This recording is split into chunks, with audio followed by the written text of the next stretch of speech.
আপনার দুটো পায়ে ধরি, আপনার দুটো পায়ে ধরি, রুগীর মান আপনি, রুগীর মান।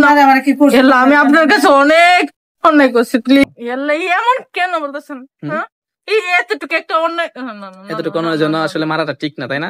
এখন তার ফ্যামিলি যদি ক্ষমা করে দেয়, তাহলে আমি ক্ষমা করে দিলাম। তার ফ্যামিলির কাছে ক্ষমা চাও, প্লিজ আমাকে ক্ষমা করে। আমি আর জীবনে আপনার দুটো পায়ে ধরি, তার ফ্যামিলিকে বুঝাইতে আপনার হবে। দুটো পায়ে ধরি, রুগীর মান আপনি, রুগীর মান।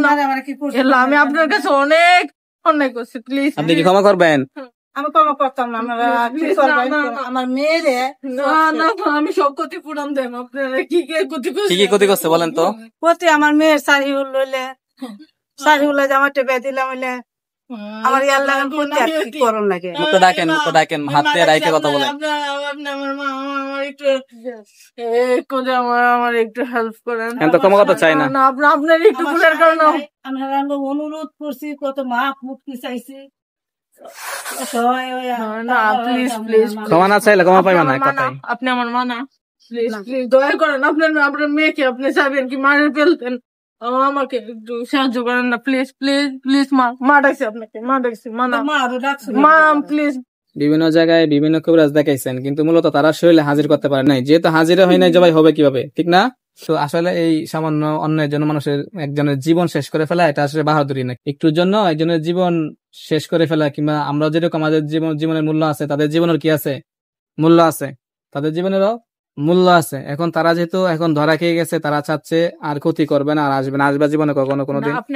আমি কিছু দিব না,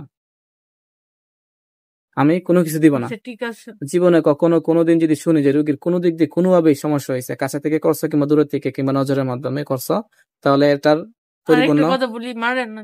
আমি উপরে থাকি, উপর থেকে মানে ওদের বাড়ির সবকিছুই দেখা যায়। উপরে থাকো? সবসময় থাকো উপরে? সবসময় মানে উপরে থাকি, আবার মানে চারদিক। তুমি দেখে তো ক্ষতি করবা, দেখে সামলাতে পারবা? এটা একটু সমস্যা।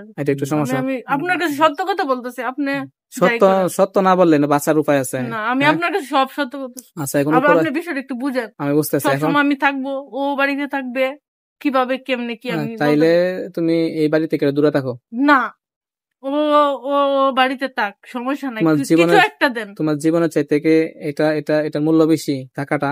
হ্যাঁ, তোমার জীবনের চাইতেও এর বাড়ির উপরে থাকা জরুরি নাকি জীবনের মূল্য বেশি? আমি বলছিলাম তো ওই পাশে যাইতাম, ওই পাশে, আরো পাশে চলে যাও, ঠিক আছে?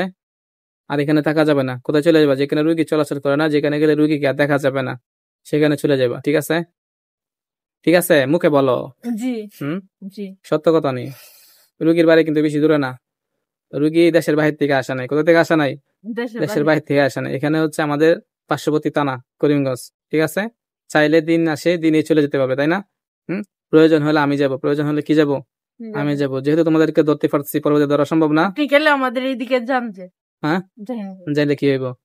ঘুরে গেলে আসবেন। ঘুরে আসলে তোমরা মানে ঘুরাইবা না। কে ঘুরাবে? রুগী? কেউ না। তাহলে আমি যাই কি করাম?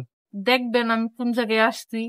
আগে তো এখানে ছিলাম, আচ্ছা, পরবর্তীতে কোন জায়গায় আসছি। কোন জায়গায় ছিল নাকি? সরাসরি আসবা আমাদের সামনে? সম্ভব না।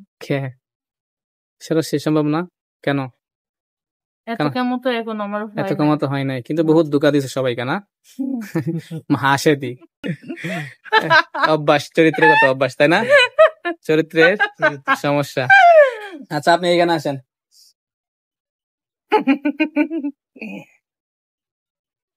মুখটা ঘুরে আসেন। এমনকি তারা ক্ষমা চাচ্ছে, ক্ষমা করবেন? আমি করলাম, আমার প্রশ্ন আছে। বলেন, কি প্রশ্ন করবেন? আমার প্রশ্ন দেখো কি বলে।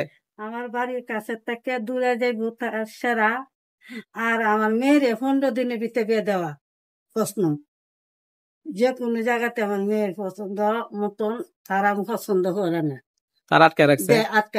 তারা যে তারা শুনলো তো জায়গা আমার মেয়ে আল্লাহ ছেলে মেয়ে যেরকম একটা কহলে মিলে আল্লাহ মিলা তারা বিয়ে দেওয়ার মতো সমর্থ দেওয়া, এই দুজনে দিওয়া, তারা মাপ দেন, নাইলে মাপ দিতাম।